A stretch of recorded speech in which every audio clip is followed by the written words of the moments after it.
was brought up in the northeast part of Scotland, and so traditional music was very important.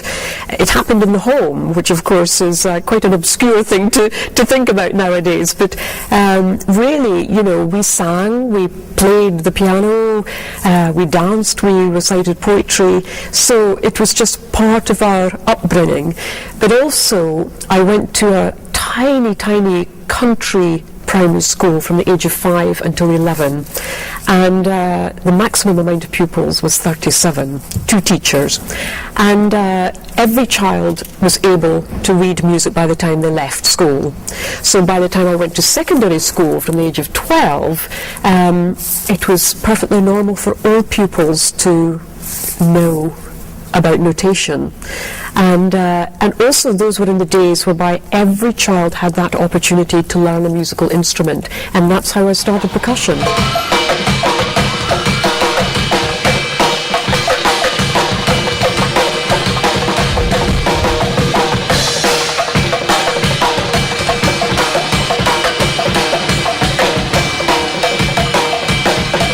Did you end up going with percussion because you really loved it, or because you were so good at it, or both? No, I just liked it. The chemistry seemed to work well.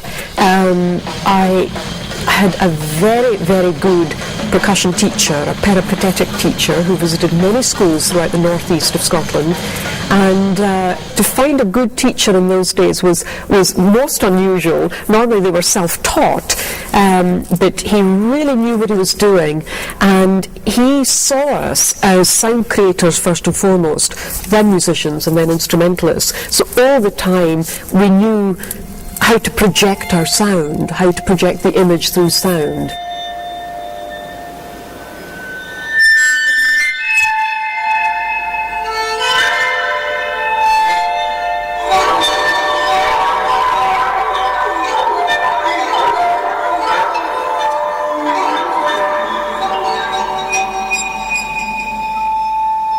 You have a distinctive style of performing. When did you start to create your own style? I don't really think that you're aware of your own style. I don't look at myself, and I can't bear to see myself on television or video or something, because then of course you're honing in on all the things that you think are completely magnified for everyone else to see. So I don't really learn from that at all. I play how I feel, and you know that the body is always going to change as the years go by, and ultimately you have to listen to that body. And I find that, my sense of pace has changed. My appreciation towards slow tempos, for example, my appreciation towards dynamics has all changed as the years have gone by. So I now appreciate a slow tempo.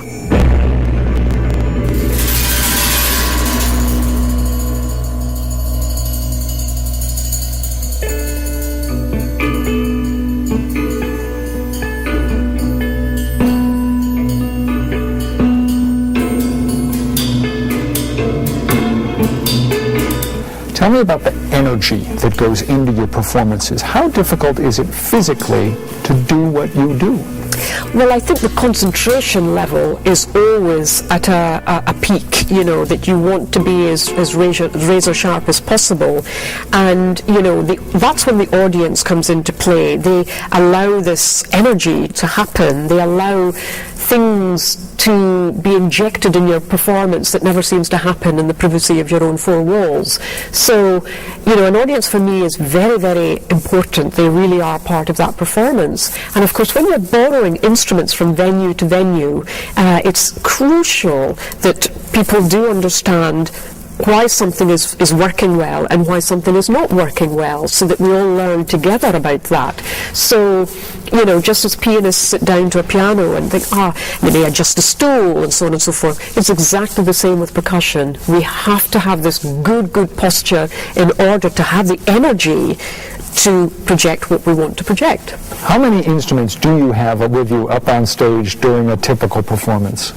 It truly can vary, because there's no typical performance as such. What's the maximum number that you would have? I have absolutely no idea. I mean, some concerts I give may be totally improvised concerts, and it depends where that concert may be. For example, if it's in the UK, the United Kingdom, or in Europe, whereby I may be using my own instruments, I may have maybe, 80 instruments there. I read that when you're at home back in the United Kingdom, traveling around, that it comes out to about 2 tons worth of musical instruments? Well, I used to use my own instruments all over the world, and now, because of security and the change of the travel situation, that's impossible to do. So that has all been abandoned, and I now basically use the instruments that the promoters have provided.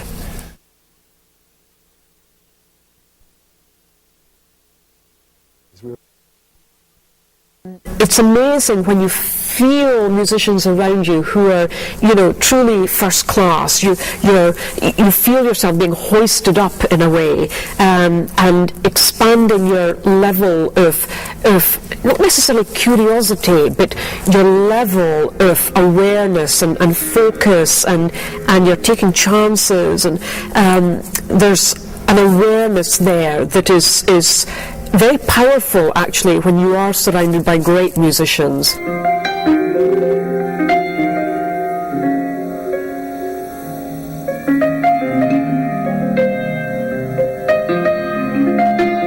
If you had excellent hearing and a perfect musician's ear, how would you be different as a percussionist?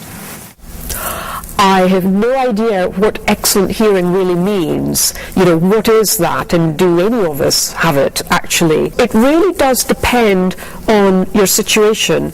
If you're playing an instrument whereby it's at a certain frequency or a certain pitch range, you may become excellent within that framework.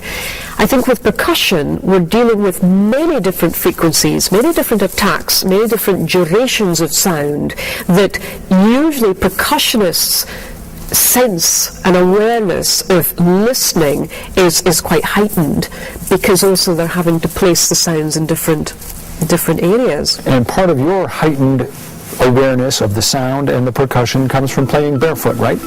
Well, it's an important part. It's almost like a security blanket, really.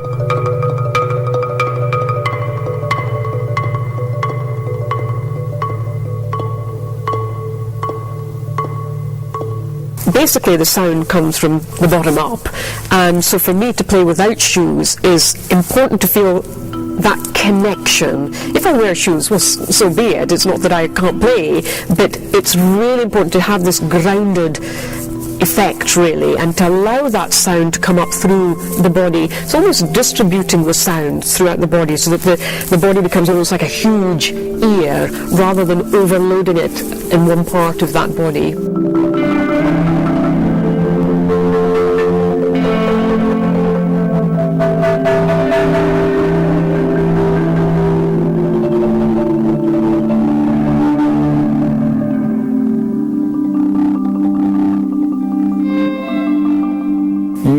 Travel a lot, perform a lot. Is it still fun? Is it still the best part of your day when you get up on that stage to play? Yes, I think, in these situations it can be the best part or it can be the worst part. It depends how things really are. And I think, your instruments can be your best friend one moment and your worst enemy the next. And that's always the fun of being a musician. But every day I wake up, I think, yep, I'm quite happy knowing that I'm going to be playing music today. Tell me about your motivational speaking. When you get up in front of an audience to do your motivational speaking, what is your message? Well, I speak to many different types of companies, different people from all walks of life, and it seems to me that the crux of all our challenges is to do with listening.